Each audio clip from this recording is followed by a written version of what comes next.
Morning everyone. আজকে 1st June. তোমরা দেখতেই পাচ্ছ আমার ফল সিলিং হচ্ছে, কাজ চলছে। তো আজকে আমার বাইরে কোনো কাজ নেই, বাড়িতেই থাকবো ম্যাক্সিমাম টাইম। বাইরে কোনো কাজ ছিল না, তাই ভাবলাম বাড়িতে থেকে এই কাজ দেখাশোনা করি, কোথায় কি লাইট বসাবো, কি করব সবকিছু প্ল্যান করতে হবে।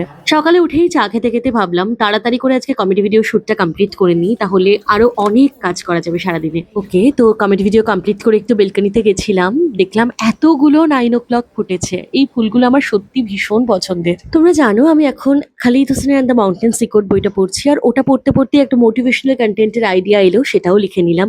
আর দেখো তার মধ্যে একটা পিঁপড়ে আমার হাতে কামড়ে কি করেছে।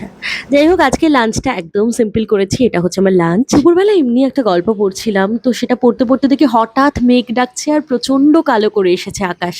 এক ছুটে ছাদে চলে এসেছি, আর ছাদে আসতেই দেখি ঝড় উঠেছে। আচ্ছা, তোমাদের না থ্যাংক ইউ জানানো হয়নি, এটা অ্যাকচুয়ালি নাগচম্পা। আজকেও দেখো 3-4টে ফুল ফুটেছে। বেশ কয়েকদিন পর আজকে সন্ধ্যাবেলা বাড়িতে রয়েছি, তাই ভাবলাম সন্ধ্যাবেলা একটু রেওয়াজে বসা যাক। সন্ধ্যাবেলা আমার খুব একটা চা খাওয়া হয় না, বাট আজকে যেহেতু গান করতে বসেছি তাই ভাবলাম একটু লিকার চা করে নিই, গলাটা পরিষ্কার হয়ে যায়। গত 2-1 দিন ধরে আমি একটা অডিও স্টোরি শুনছি, before the coffee gets cold. সেটা আজকেও শুনছিলাম, বাট শুনতে শুনতে আজকে একটু অন্যরকম লাগছিল, তাই বুদ্ধিজম চ্যানেলের একটা ভিডিও খুলে বসেছি। মাঝে মধ্যে যখন আমার একটু লো লাগে আমি এই ধরনের ভিডিও দেখতে পছন্দ করি। ওকে, তো এইসব করতে করতেই রাত হয়ে গেছিল, আমি স্কিন কেয়ারটা সেরে নিলাম, এরপর ডিনার করব, শুয়ে পড়বো। চলো বাই, দেখা হচ্ছে নেক্সট মিনি ব্লগে।